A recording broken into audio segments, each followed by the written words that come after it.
Hello everyone, today we're gonna see how to compress images on WordPress using plugin and which plugin is the best.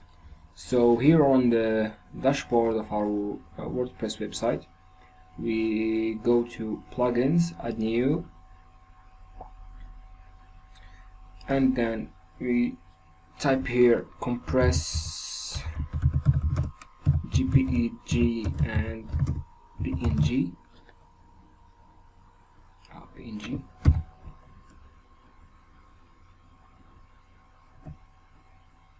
Alright, here we're gonna have a lot of plugins, smash, compress, etc.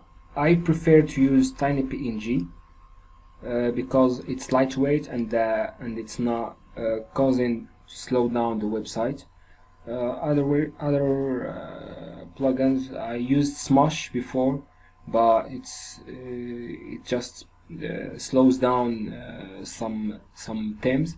So compress JPEG and PNG is the best. You're gonna click on I already have it, so you're gonna click on install now, then activate. After activation, you will go to let's see where is it. So setting,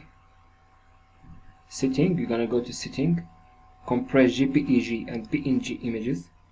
Okay, here it's gonna give you for the free plan 500 compression.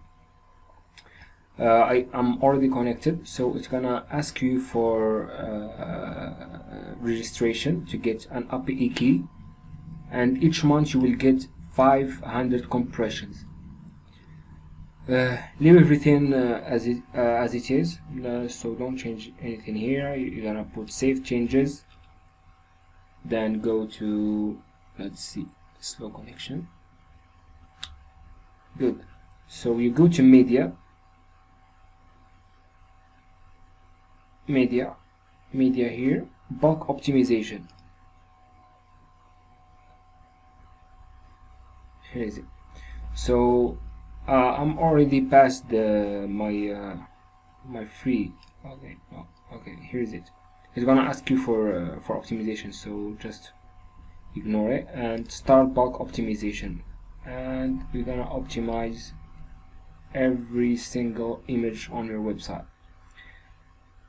If 500 image optimization is done, you can just log in or register with another email and get a different API, and you can go and optimize more.